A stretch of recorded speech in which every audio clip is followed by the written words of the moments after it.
Pastor Aristides é um grande amigo, né? É ali de São José de Ubá, né, pastor? E ele, podemos assentar, irmãos. Pastor Aristides, ele está pastoreou na Igreja Batista em Santa Maria. E a Igreja Batista Santa Maria, eu lembro de uma ilustre da igreja que é a tataravó, era a tataravó das minhas filhas, vó Tita, né? Tataravó da Lorena e da Larissa. A Cláudia é bisneta e a Lorena e a Larissa são tataranetas. E a vó Tita foi ano passado, né? Ano passado o Senhor Deus a convocou para a eternidade. E ela com 105 anos partiu para a eternidade, está com o Senhor Deus nos céus. Com 101 anos, irmãos, ela ainda frequentava a igreja. E diz a tia Heloísa que ela sempre aos domingos orava pelos pastores. Eu creio que ela está na glória, cantando já no coral de milhões de anjos. Ela é uma serva do Senhor que combateu o bom combate, encerrou a carreira e guardou a fé, está na glória com o Senhor. Pastor Aristides, nesta noite nós temos o privilégio de recebê-lo em nossa igreja, e o pastor pode usar o púlpito, né? Nós vamos ouvir o pastor Aristides. Eu creio que Deus vai falar poderosamente aos nossos corações. Pastor, que Deus te abençoe. Pastor, pode usar esse microfone sem fio. Deus te abençoe, tá, pastor?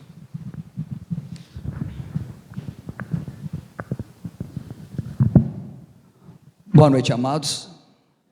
Que a graça e a paz do nosso Senhor Jesus Cristo e o amor de Deus, que excede todo o nosso entendimento, esteja com cada um nessa noite, amém? Amados, eu pastoreei a igreja de Santa Maria por 8 anos, foi da vontade de Deus que ali, eu junto à minha família, Deus chegou ao nosso momento ali, e agora a gente vai aguardar, ver o que Deus tem para nós. Foi 8 anos, saímos ali, graças a Deus, ali pela porta da frente, reconhecendo realmente que era a hora da nossa saída. Eu estou acompanhado da minha esposa Fernanda, está de pé, o meu primogênito Edgar, a minha filha Ada Letícia, e o meu novinho já foi Caleb, é o marteirinho de casa. Irmãos, agradeço ao pastor Silvio pelo convite. Eu conversei com o pastor Silvio durante a semana e eu perguntei sobre se ia falar para os pais. Ele me deixou à vontade. Depois eu perguntei, conversei, mas eu vou trazer uma mensagem. Eu quero que os irmãos, no final, eu sei que os irmãos vão entender perfeitamente. Eu trago sim uma mensagem para os pais nessa noite. Eu trago a mensagem de Deus nessa noite, para que nós possamos ouvir. Abra sua Bíblia em 1 Coríntios, capítulo 2, do verso 1 ao verso 16. Pode colocar de pé, irmãos. 1 Coríntios, capítulo 2, do 1 ao 16. Que diz assim: Eu, irmãos, quando fui ter convosco, anunciando-vos o testemunho de Deus, não fiz com ostentação de linguagem ou de sabedoria, porque decidi em nada saber entre vós, senão a Jesus Cristo e este crucificado. E foi em fraqueza, temor e grande temor que estive entre vós. A minha palavra e a minha pregação não consistiram em linguagem persuasiva de sabedoria, mas em demonstração do Espírito e do poder, para que a vossa fé não se apoiasse em sabedoria humana, e sim no poder de Deus. Entretanto, expomos sabedoria entre os experimentados, não porém a sabedoria desse século, nem a dos poderosos dessa época, que se reduzem a nada, mas falamos da sabedoria de Deus em mistério, outrora oculta, a qual Deus preordenou desde a eternidade para a nossa glória. Sabedoria essa que nenhum dos poderosos desse século conheceu, porque se tivesse conhecido, olha bem, jamais teriam crucificado o Senhor da glória. Mas como está escrito, nem os olhos viram, nem os olhos viram, nem os ouvidos ouviram, nem jamais penetrou em coração humano o que Deus tem preparado para aqueles que o amam. Mas Deus nos revelou pelo Espírito, porque o Espírito a todas as coisas prescruta, até mesmo as profundezas de Deus. Porque qual homem sabe as coisas do homem, senão o próprio homem, o próprio Espírito que nele está? Assim também são as coisas de Deus, ninguém as conhece senão o Espírito de Deus, o Espírito Santo. Ora, nós temos recebido o Espírito do mundo. Ora, nós não temos recebido o Espírito do mundo, e sim o Espírito que vem de Deus, para que conheçamos o que por Deus nos foi dado gratuitamente. Disso também falamos, não em palavras ensinadas pela sabedoria humana, mas ensinada pelo Espírito, conferindo coisas espirituais com espirituais. Ora, o homem natural não aceita as coisas do Espírito de Deus, porque eles são loucura, e não pode entendê-las, porque elas se discernem espiritualmente. Porém o homem espiritual julga todas as coisas, mas ele mesmo não é julgado por ninguém. Pois quem conheceu a mente do Senhor que o possa instruir? Quem conheceu a mente do Senhor que o possa instruir? Nós, porém, temos a mente de Cristo. Nosso Deus, nosso Pai que está no céu, nós te louvamos por esse momento. Ó Pai, que nós possamos falar somente aquilo que o Senhor nos ordenou, através do seu Espírito, aquilo que está escrito na sua palavra. Que não venhamos, Pai, ser nunca um empecilho para a pregação do seu Evangelho, e que o Espírito Santo ache guarida nos corações nessa noite. É o que nós te pedimos em nome de Jesus. Amém. Podeis sentar. Amados, Paulo aqui está escrevendo para os coríntios, e a cidade de Corinto era uma das mais importantes, ela era uma das mais importantes centros da filosofia grega. Eles davam muita importância a um bom linguajar, aos grandes filósofos, aos grandes pensadores, aos grandes oradores. Eles gostavam de ouvir belos discursos rebuscados, aqueles que nós falamos, né, usados de uma forma mais simples, aquelas cheias de palavras difíceis. A cidade de Corinto também, apesar disso, era um dos maiores centros de libertinagem, de vida licenciosa do primeiro século. Tanto a prostituição como o homossexualismo era praticado abertamente na cidade, em ligação com a prática religiosa. Na cidade de Corinto havia um templo da deusa Afrodite e um do deus Apolo, e essas pessoas se prostituíam, achando que estavam cultuando esses deuses. E para completar, Corinto, a cidade de Corinto era uma cidade portuária. Então imagine que chegava ali homens que estavam 2, 3, 4, 5 anos no mar. Imagina naquela época quanto tempo ficava. E quando chegava ali, imagina o que acontecia naquela cidade. É nesse meio que a igreja de Corinto cresce, é nesse meio que Paulo implanta essa igreja ali. E além disso tudo, além dessa sociedade estar totalmente corrompida, havia, além dessa influência, dessa ideologia que hoje está presente no nosso meio, havia também na religião de Corinto, na igreja de Corinto, os falsos apóstolos, como hoje, que tentavam corromper a mensagem. Olha que o 2 Coríntios capítulo 11, verso de 1 a 6 vai dizer: quisera eu me suportasseis um pouco mais na minha loucura, suportai-me, pois, porque zelo por vós com o zelo de Deus, visto que vos tenho preparado para vos apresentar como virgem pura a um só esposo, que é Cristo.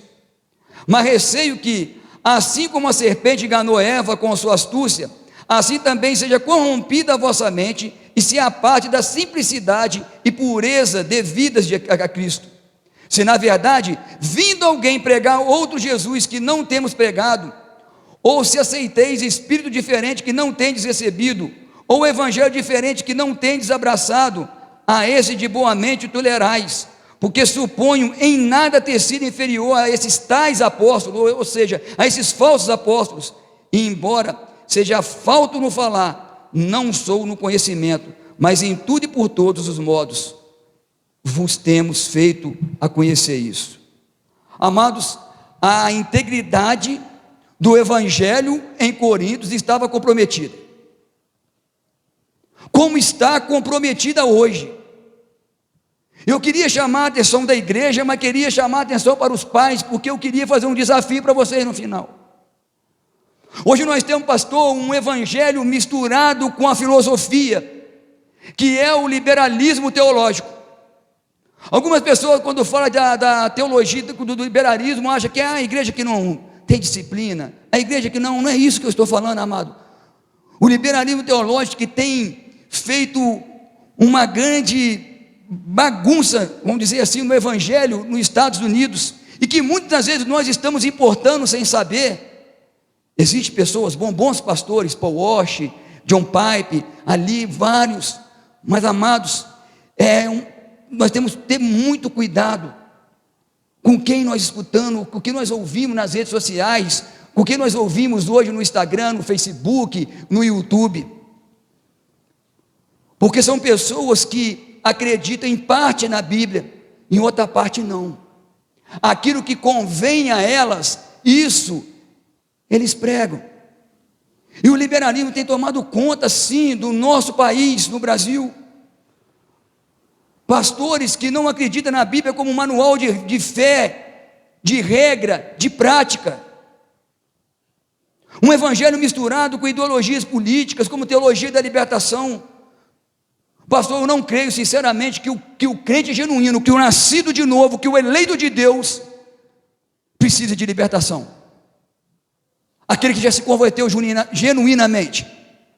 A Bíblia vai dizer: conhecereis a verdade e a verdade vos libertará. Uma vez liberto, você está liberto. É lógico que o inimigo das nossas almas, que tenta roubar, matar e nos destruir ao tempo todo, ele tenta nos oprimir, nos testar, ele vem com as suas armadilhas, mas uma vez liberto pela palavra, um evangelho misturado com experiências. As pessoas não se contentam somente com a Bíblia, mas querem buscar em tudo algo diferente. Se contente com a palavra.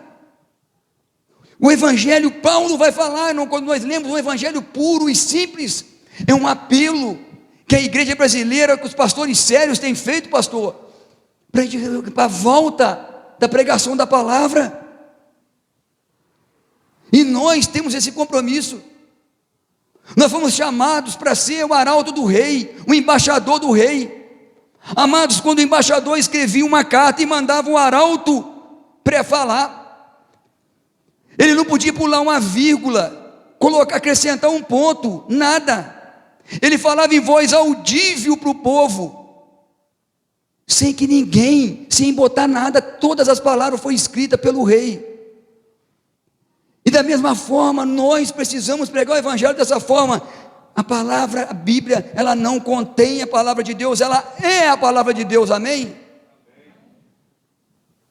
Um evangelho misturado com pragmatismo, a igreja é mercado, toma lá, dá cá, um Deus de barganha. O dízimo é bíblico, a oferta é bíblica, mas o que a gente está vendo por aí, amados, certa vez, e eu estou só na introdução, vou ser mais rápido, eu estava chegando no batalhão, eu sou policial militar, e um jovem, muito educado, mas aquele dia ele virou, eu tenho ódio desses evangélicos, e na hora que ele me viu, ele falou: sargento, só me desculpa. Eu falei: mas Matos, o que houve?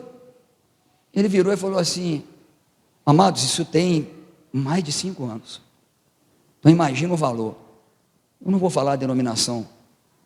A minha mãe foi numa determinada denominação aqui, minha mãe está doente, os remédios dela são caríssimos, e eles venderam uma chave de libertação para ela por R$100, isso há 5 anos atrás, amados. Igreja é mercado, e nós precisamos combater, e foi por isso que Paulo, para corrigir esses problemas, ele expõe sobre os fundamentos básicos da mensagem do Evangelho. Por isso, amado, eu digo que a grande ideia do texto que lemos é: Cristo é o centro do Evangelho, planejado por Deus desde a eternidade e revelado pelo Espírito Santo a nós pela sua palavra. A grande ideia do texto: Cristo é o centro do Evangelho, planejado por Deus desde a eternidade, revelado pelo Espírito Santo a nós pela sua palavra. E o primeiro ponto: o Evangelho centraliza-se na morte de Cristo. O Evangelho centraliza-se na morte de Cristo. Paulo vai relembrar aos coríntios o conteúdo do Evangelho: porque decidi nada saber entre vós, senão a Jesus Cristo e esse crucificado. Na capital da filosofia, Paulo decide concentrar a sua mensagem na cruz de Cristo. Amados, a cruz de Cristo não é uma doutrina periférica, mas é o tema central do cristianismo. E com isso que Paulo vai combater as falsas doutrinas, que vai ensinar os pais daquela igreja, as mães daquela igreja, para que eles ensinem seus filhos. A expiação, a morte substitutiva de Cristo, o sacrifício vicário de Cristo, é o ponto culminante do Evangelho, amém? A cruz aponta para a justiça de Deus e para o seu amor. E isso também tem acontecido um grande erro, principalmente perdão da palavra pastor, mas os pastores de mídia, de internet, e que muitos têm seguido. Eu queria dar um conselho a essa amada igreja: se contente com arrozinho e com feijão do pastor Silvio. Para mim hoje foi tão fácil vir aqui pregar. Não que é fácil, a gente se aproxima do púlpito com muito temor e tremor pela seriedade da mensagem, mas é muito fácil. Você é para o seminarista, para o já formado, né, André? Para o André, para o irmão André, se contente, porque hoje eu vim aqui, eu tinha 2 semanas para preparar essa mensagem, 3 semanas, acho que 3 semanas, pastor, para preparar uma mensagem. Mas eu fui 8 anos pastor de igreja, e eu pregava culto de ação de graça, quarta-feira à noite, domingo na escola dominical e domingo à noite. Hoje eu vim aqui com 3 semanas, e às vezes a gente dá muito valor àquilo que a gente tem escutado na internet. Cuidado com isso. Tem muitos, não estou falando que todos, escolha os bons. O próprio pastor Silvio pode indicar, o André, a gente tem um contato assim na rede social maior, pode pessoas boas que você pode ouvir. Agora muitos têm buscado fã-clube, e a gente vai mostrar isso lá na frente. Pregam, por que eu estou falando isso? Pregam sobre o amor de Deus, mas esquecem de pregar a justiça de Deus. A cruz aponta para a justiça, Jesus é a justiça de Deus, e aponta para o amor de Deus, enviar o seu único filho para morrer na cruz por miseráveis pecadores como nós. A mesma cruz que é escândalo para os judeus, que é loucura para os gregos, é a própria essência do Evangelho. Paulo, amados, não vai anunciar simplesmente Jesus como um homem perfeito, pois ele era. O modelo de uma nova ética, ele veio para quebrar paradigma.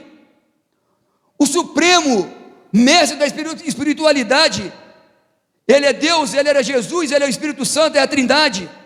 Mas ele veio falar de Jesus crucificado. É no Cristo crucificado que se encarna a sabedoria de Deus. Não é nos livros, não é na faculdade, não está nos poderosos, não está nos filósofos, está no mais simples irmão daqui da igreja, até o mais intelectual, se ele tiver o Espírito Santo nele, se ele nasceu de novo, amém?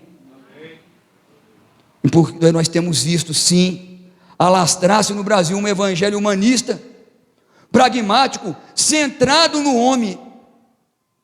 Estão tirando Cristo da pregação, estão tirando Cristo dos hinos. Os hinos hoje, amados, se a gente não olhar, não analisar para ser cantado, exalta mais um homem do que a Deus. Muitos hinos são ambíguos. Se você notar, eu posso cantar, se eu cantar aqui, todo mundo vai correr. Mas se eu cantar para a Fernanda, seria um cântico de amor, e se ela cantasse para mim da mesma forma, poderia ser cantado num casamento, porque hora nenhuma tem Cristo. Não há adoração, porque não visam a glória de Deus. Isso não é agora, já vem de muito tempo. Nós temos uma mania, amado, de romantizar a igreja primitiva, mas não é bem assim. Senão essas cartas não teriam sido escritas para corrigir alguns erros. Até a Casa da Alegria, Filipenses, Paulo vai corrigir alguns erros. Paulo vai relembrar aos coríntios que a sua resolução de se dedicar exclusivamente ao Evangelho, olhe no verso 1, 2 e 4, eu, irmãos, quando fui ter convosco, anunciando-vos o testemunho de Deus, não o fiz com ostentação de linguagem ou de sabedoria, porque decidi nada saber entre vós, senão a Jesus Cristo e esse crucificado. Ou seja, eu não tinha nada e outra coisa para dizer. A minha pregação era genuína, porque eu pregava Cristo e esse crucificado. A minha palavra e a minha pregação não consistia em linguagem bonita, em linguagem persuasiva, de sabedoria, mas em demonstração de espírito e poder. Paulo não foi a Corinto, amado, para criar um fã-clube, e é isso que nós temos visto. Paulo não foi a Corinto para criar um fã-clube. Paulo não foi a Corinto para criar 10 mil seguidores, 15 mil, 20 mil seguidores no Instagram, no Facebook, nas redes sociais. Paulo, ele foi pregar o Evangelho para transformar vidas. Para transformar vidas. Paulo não buscou glória para si mesmo, porque Paulo sabia que vanglória é glória vazia, se autogloriar é a glória vazia. Paulo não vai a Corinto para expor ideias rebuscadas do pensamento humano, mas ele vai pregar o testemunho de Deus, ou seja, o Evangelho. Aí no verso 1, Paulo toma uma decisão firme em seu ministério. Ele não tem outro tema, ele não tem outro assunto, pastor, ele não tem outra paixão, a não ser Cristo, e ele crucificado. Cristo é tudo em todos. Nem a política, nem a filosofia, nem o dinheiro. A vida para Paulo era anunciar Cristo. Era anunciar Cristo. E Cristo, e Cristo. Muitos pregadores engrandecem a si mesmo e os seus dons de tal forma que nós não podemos ver Jesus. Quantas igrejas, amados, nós vemos. Imagina eu passar aqui amanhã, pastor, passei correndo aqui esses dias, e eu vi uma placa gigantesca aqui com o pastor Silvio na frente da igreja. Eu sei que o pastor Silvio não vai fazer isso, mas muitos têm feito isso. Se engrandece, busca tanta glória para si, que esquecem de quem nós temos que levar a mensagem. Nós não estamos aqui hoje para ver pregador. Não, eu não estou aqui para falar de mim. Eu não vim aqui para falar do pastor. Paulo também não. Ele veio falar de Jesus. O pregador tem que falar de Jesus. Devemos nos gloriar apenas na cruz de Cristo, Gálatas 6,14. Mas longe esteja de mim gloriar-me, senão na cruz do nosso Senhor Jesus Cristo, pelo qual o mundo está crucificado para mim, e eu para o mundo. Amém? Que nós possamos dizer isso. Paulo vai relembrar aos coríntios a sua maneira de pregar o Evangelho. Embora ele fosse um apóstolo, ele veio a Corinto, amado, sem presunção, sem autoconfiança, mas com humildade, sabendo da sublimidade do seu ministério e da grandeza da mensagem que ele estava pregando. Atos 18:9. Teve Paulo durante uma noite uma visão em que o Senhor lhe disse: não temas, pelo contrário, fala e não te cales. Eu quero afirmar que Deus está falando isso essa noite aí para a igreja do Senhor. Não temas, pelo contrário, igreja batista aqui em Capelinha, é assim mesmo que fala, pastor? Capelinha, fale e não te cales. 2 Coríntios 10, 9 e 12, para que não pareça ser meu intuito intimidar-vos por meio de cartas. As cartas, como efeito dizem, são graves e fortes, mas a presença pessoal dele é fraca e a palavra é desprezível. Considere o tal isso, que o que somos na palavra por cartas estamos ausentes, tal seremos em atos quando presentes, porque não ousamos classificar-nos ou compararmos com alguns que se louvam a si mesmos, mas eles, medindo-se consigo mesmo e comparando consigo mesmo, relevam-se à insensatez. Paulo dependia somente do poder do Espírito Santo, e nós temos que ser dependentes do poder do Espírito Santo. Martin Lloyd Jones vai dizer: se não há poder do Espírito, não há pregação. A senhora que estava dirigindo o culto aqui, ela falou que nós pais precisamos ser o exemplo, que nós pais precisamos ser, ouvir na oração dela, ser os líderes dos nossos lares. E ela falou isso com bastante certeza. Isso é verdade, amados, isso é verdade. Mas para isso, nós precisamos estar cheios do Espírito Santo, nós precisamos depender do Espírito Santo, se colocar à disposição do Espírito Santo, ser guiado pelo Espírito Santo, como Paulo vai falar aos Gálatas, e andar pelo Espírito, amados. Amém? Amém. Pregação de Paulo não era uma peça de oratória, ele não estava preocupado em performance, mas demonstrando o Espírito e poder. E a prova legal disso é por onde Paulo passava, vida era transformada, milagres aconteciam, a ação do Espírito Santo era vista, e não Paulo, porque se ele fosse visto, ele não teria o fim que ele teve. Lá em 2 Timóteo capítulo 4, lê quando você chegar em casa. Eu lembro de um versículo ali, que ele mexe tanto comigo, pastor. O maior implantador de igreja, o maior nome depois de Jesus, claro, do cristianismo, 14 cartas. Na minha primeira defesa, ninguém esteve comigo. Aquele homem, ele vai ainda pedir uma capa, ele sentia frio. Mas o que me chama mais a atenção é que ele vai pedir os pergaminhos e os livros, para que ele estudasse mais. E ele sabia que estava chegando ao seu fim, porque antes ele tinha falado que ele combateu o bom combate, acabou a carreira e encerrou. Acabou a carreira, acabou a fé. Acabou a fé, não encerrou a fé, perdão, irmãos. É isso que a vida, amados, nós precisamos ter. Tem muitas pessoas buscando elogios. Paulo, ele via a vida transformada, milagres, nunca se preocupou em performance. Paulo não está desencorajando ao preparo para pregar, mas sobre o que deve estar os holofotes. Que grande pregador é esse homem? Não. Que grande Salvador é Jesus, que aquele homem está pregando, amém? Jesus precisa ser visto. Paulo relembra os coríntios do seu propósito de pregar o evangelho. Paulo quer que eles confiem em Deus e não no mensageiro. O mais importante é a mensagem, o evangelho, e não o mensageiro. O vaso é de barro, mas o conteúdo é de tesouro. Quem é Paulo? Apenas servo, apenas um servo. Nós todos somos servos. Jesus, ele veio para servir. Marcos vai falar, o livro todo de Marcos vai mostrar Jesus como servo, sofredor. Marcos 10, 45, ele vai falar que veio para servir e não ser servido, e dar a sua vida para resgate de muitos. E eu continuo com a grande ideia desse texto.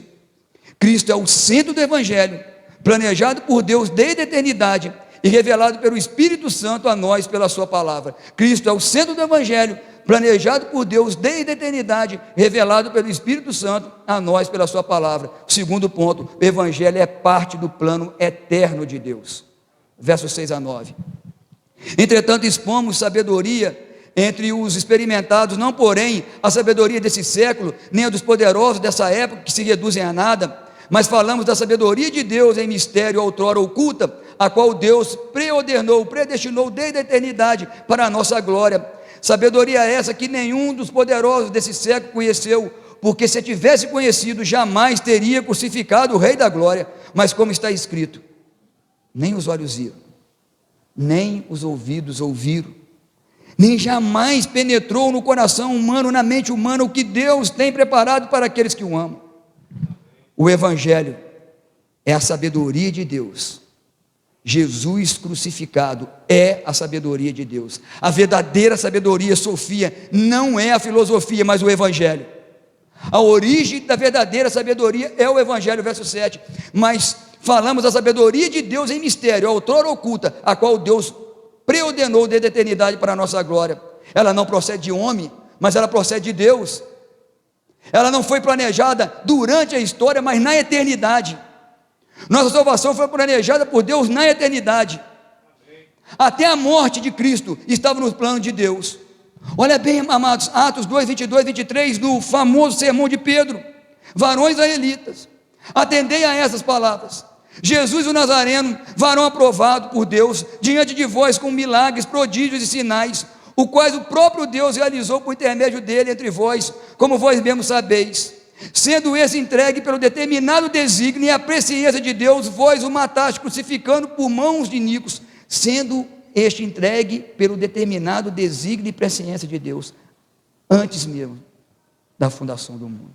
1 Pedro 1, 18, 20. Sabendo que não foi mediante coisas corruptíveis, como prata ou ouro, que fosse resgatado o vosso fútil procedimento que vossos pais vos legaram, mas pelo precioso sangue, como de um cordeiro sem defeito, sem mácula, o sangue de Cristo, conhecido como efeito antes da fundação do mundo, porém manifesto no fim dos tempos por amor de vós, conhecido como efeito antes da fundação do mundo.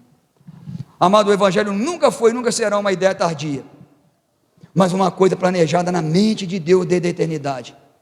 Ela não foi descoberta pelo homem, mas ela foi revelada por Deus a cada um de nós, amém? Louvado seja Deus por nos revelar tamanha preciosidade.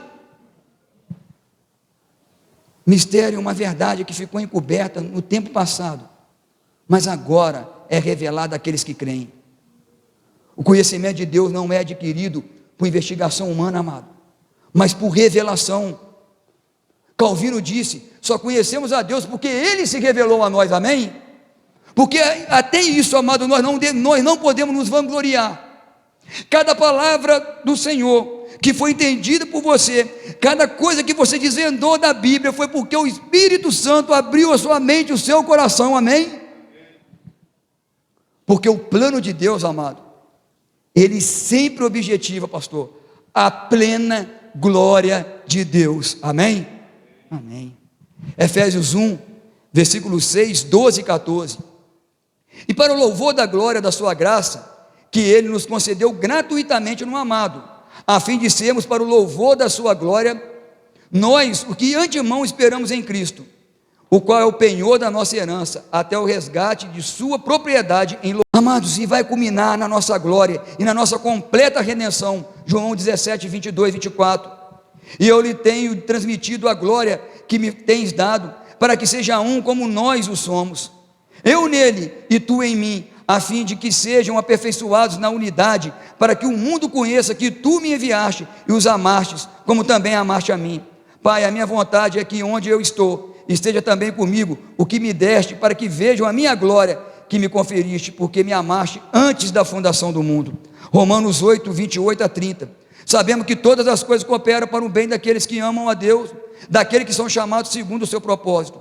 Porque aos que antemão conheceu, também o predestinou para serem conforme a imagem do seu Filho, a fim de que ele seja primogênito entre muitos irmãos. E aos que predestinou, a esse também chamou, e aos que chamou, a esse também justificou, e ao que justificou, a esse também glorificou. Amém? Hoje nós estamos esperando a glorificação daqueles que já decidiram por Cristo. E como temos o conhecimento da verdadeira sabedoria? Através do Espírito. E essa sabedoria, amados, ela está escondida das pessoas não regeneradas. Porque se ela não tivesse escondida, os governantes de Roma, as autoridades judaicas, os religiosos da época não tinham crucificado Jesus, eles não sabiam quem era Jesus. Os sábios desse mundo são ignorantes espirituais, porque se eles soubessem, jamais havia crucificado o Rei da Glória. Lembra do que o Jesus orou ao Pai, lá em Lucas 23, 34? Pai, perdoa-lhes, porque eles não sabem o que fazem. Quem estava ali à frente? Os religiosos, os poderosos. Todo mundo ouviu isso. A ignorância espiritual é a causa do imenso mal, mas também é a ocasião do imenso bem.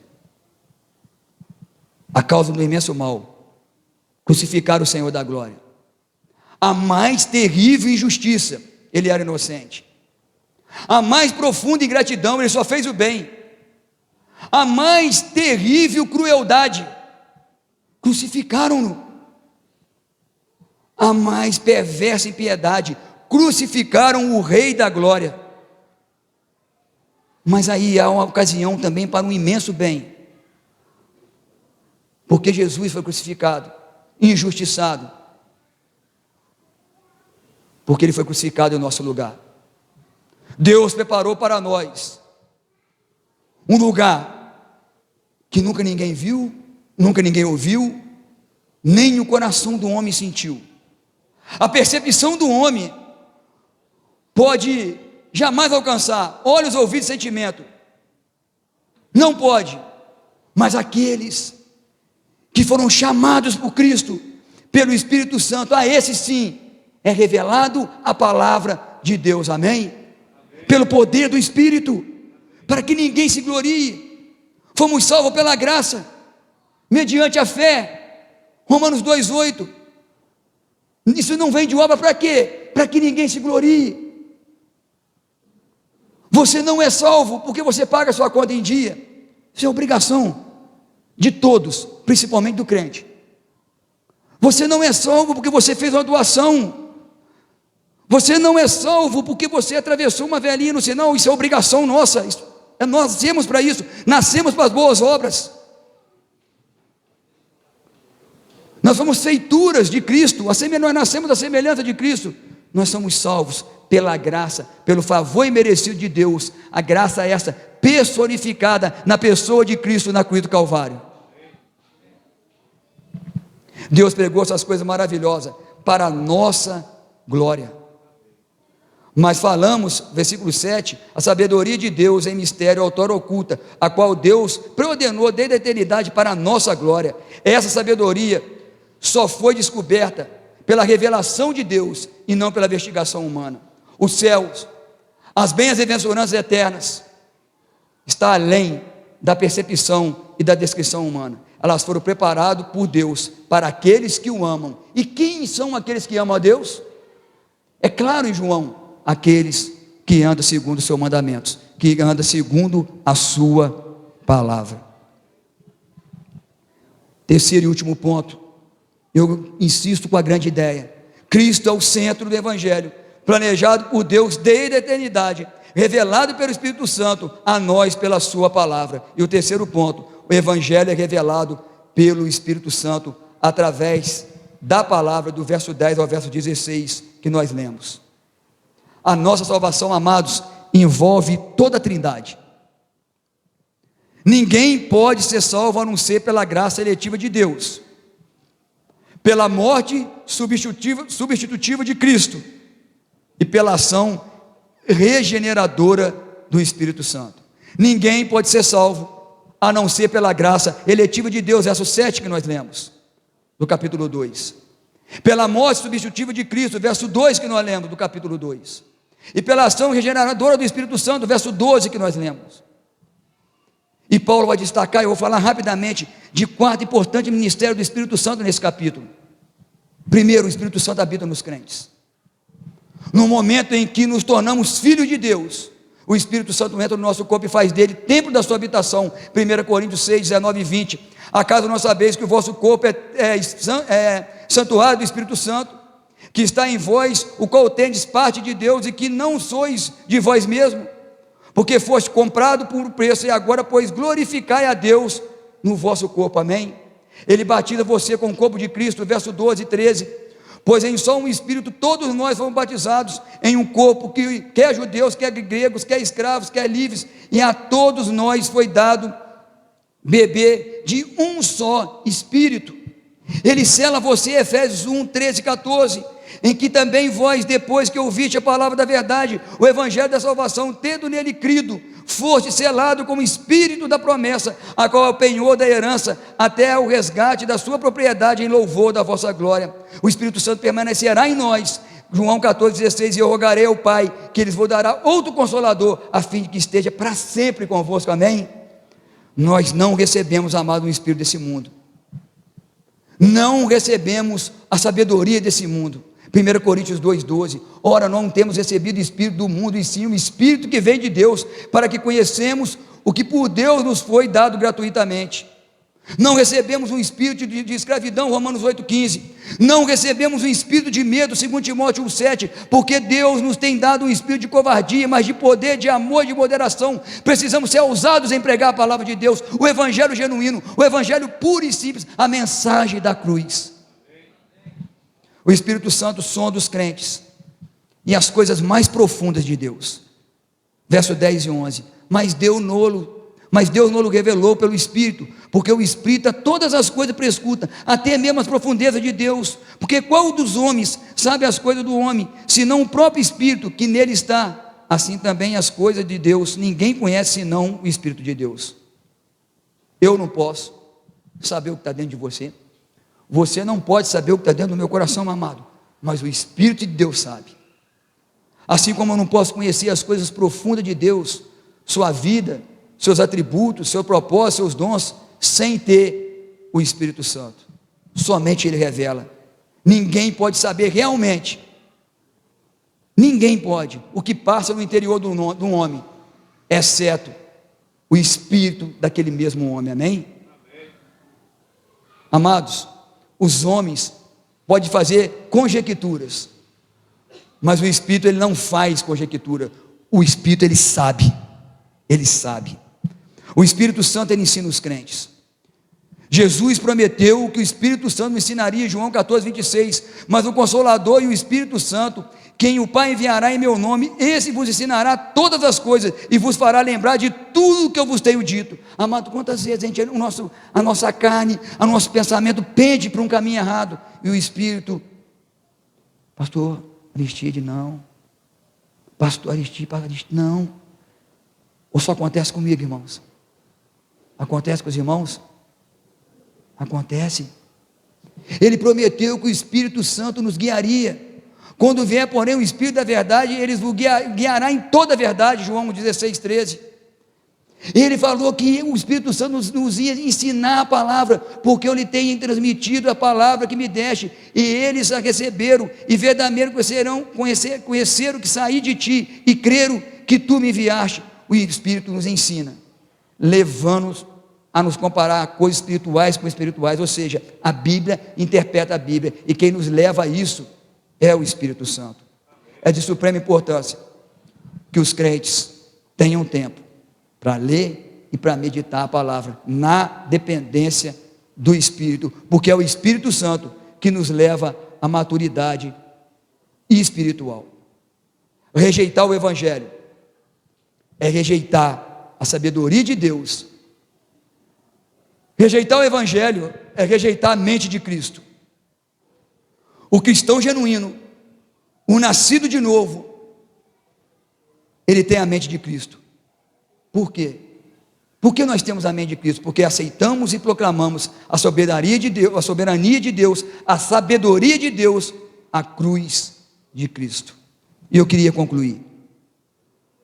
A mensagem da cruz não é desse mundo. A mensagem da cruz foi ordenada antes desse mundo. A mensagem da cruz traz-nos bênçãos para além desse mundo, amém? Mas para isso,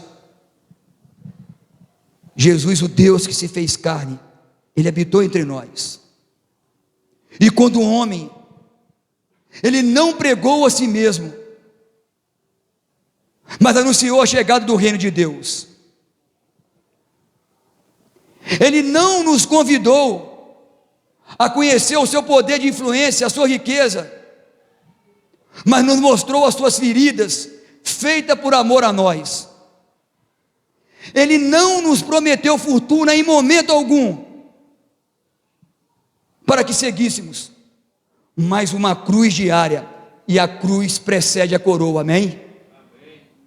Ele foi humilhado com uma coroa de espinho, para nos dar uma coroa de glória, aleluia. Foi despido de suas vestes, para nos cobrir com seu manto sagrado.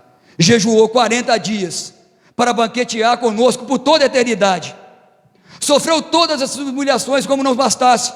Foi crucificado, morto e sepultado, mas no terceiro dia, ele ressuscitou dentre os mortos, para nos dar a vida eterna. Eu repito a grande ideia desse texto que lemos. Cristo é o centro do Evangelho, planejado por Deus desde a eternidade, revelado pelo Espírito Santo a nós, pela sua palavra. Pastor, mas o que tem a ver isso com o Dia dos Pais? Lembra que eu falei que eu ia lançar um desafio para vocês, pais? Eu creio que vocês já ouviram a vida toda, eu também já ouvi isso a vida toda, que filho de crente não é crentinho, filho de peixe é peixinho, mas filho de crente não é crentinho, não é crentinho. Minha mãe foi nascida e criada na igreja, eu me dizia do evangelho com 14 anos, e depois voltei apenas com 28, 29 anos de idade. Pais, não abra mão da sacrossanta missão de pastorear o lar de vocês. É responsabilidade de vocês, pais, pastorearem o lar de vocês, os lares de vocês, dos senhores, dos irmãos. Eu não posso abrir mão disso. O irmão André não pode, o pastor Silvio não pode. Mas pastor, o senhor não está falando, o pastor Silvio não pastoreia? Claro, o pastor Silvio orienta. Os cultos aqui são quarta-feira também, pastor? Quarta, quinta, domingo de manhã, domingo à noite. Amados, o pastor Silvio passa 1h30 com os irmãos na quarta, 1h30, 2 horas. Não estou falando que ele não visita, claro que o pastor Silvio visita os irmãos, mas estou falando de culto. 2 horas na quarta, 2 horas domingo de manhã e 2 horas à noite. Com quem que os seus filhos passam mais tempo? Com vocês dentro de casa. Não abram mão, não que as mães não vão ensinar, elas podem ensinar, mas cabe um homem, o líder do lar, assim como a dirigente falou, está cheio do Espírito Santo, e pregar o Evangelho puro e simples para os seus filhos, sem legalismo, amados, sem impor regras que a Bíblia não está falando. Seja bíblico, que seu filho vai te obedecer com prazer, com prazer. Pregue o Evangelho, esse Evangelho que Paulo lutou, que foi atacado na época de Paulo, está sendo tão atacado agora. Essa ideologia diabólica que tem rodado os colégios, as instituições, aquilo que era vaiado ontem, hoje é aplaudido, e infelizmente aplaudido em muitas igrejas, mas não em igrejas bíblicas, só em igrejas que abandonaram a palavra de Deus, que começaram a introduzir psicologia, filosofia, outras coisas, querendo, como se o Evangelho precisasse de ajuda. Essas ciências precisam do Evangelho, precisam de Cristo, precisam do Pai, precisam do Criador, amém? Pais, esse é o desafio. Pregue a maravilhosa mensagem do Evangelho, a sabedoria de Deus, que Paulo vai dizer que é Cristo crucificado. Mas lembre-se, Ele ressuscitou, Ele reina, Ele vive, Ele vai vir buscar a sua igreja, amém? Vamos orar? Vamos ficar de pé.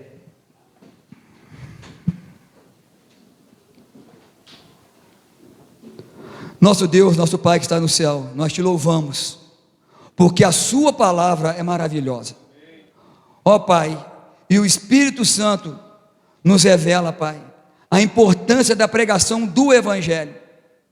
Ó Pai, que nós pais, hoje que é o dia que comemora o Dia dos Pais, possamos ter essa responsabilidade de não abrir mão dessa sacrossanta missão que foi dada por nós, de ser o líder do lar, para ensinar aos nossos filhos o caminho do Senhor, para que eles venham crescer e jamais desviará desse caminho maravilhoso. que é Jesus Cristo. Ó Senhor, abençoa o pastor Silvio aqui nessa igreja. Ó Pai, que essa igreja prospere em todos os sentidos, que ela possa crescer, meu Pai, numericamente, mas também em qualidade. Ó Pai, que ela possa crescer em todos os sentidos e principalmente em espiritualidade. Ó Pai, que nós possamos buscar a Deus a cada dia, e que os filhos dessa igreja nunca venham se desviar, porque tem pais e mães fortes que dobram o seu joelho, que oram e que pregam a palavra. Ó Pai, nós te louvamos, meu Pai, pelas famílias aqui, pelos visitantes que estão aqui, que ouviram a palavra de Deus. Que o Senhor, meu Pai, que o Espírito Santo possa entrar no coração deles e fazer a obra, meu Pai, que só o Senhor pode fazer, homem nenhum pode. Do que nós podemos é pregar, a obra quem faz é o Senhor. Ó Pai, muito obrigado, porque a sua palavra, ela é viva, ela é eficaz, eu sei que ela penetra, ela é penetrante, e ela adentra corações. Ó Pai, muito obrigado, louvado seja o nome do Senhor, em nome de Jesus Cristo, esse nome maravilhoso, doce nome, nome remidor, amém.